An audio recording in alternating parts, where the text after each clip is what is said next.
पता है हुजूर सल्लल्लाहु अलैहि वसल्लम ने अपने आखिरी खुतबा में वो चंद अल्फाज क्या कहे थे?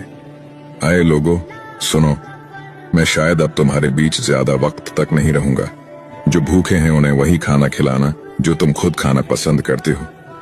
गरीब लोगों को वही कपड़े देना जो तुम खुद पहनना पसंद करते हो। बेशक तुम अपने रब से एक दिन जरूर मिलोगे और वो तुम्हें तुम्हारे हर एक अमाल का अच्छा बदला देगा। और जो यहाँ मौजूद है वो ये बातें ध्यान से सुने, और जो मौजूद नहीं है वो ये बातें उन तक पहुंचाए। तुम सभी एक आदम की औलाद हो, और तुम में से बेहतरीन शख्स वो है जो अपने रब के बताए हुए रास्ते पर चलेगा। और अपने दिलों से एक दूसरे के लिए किना निकाल दो।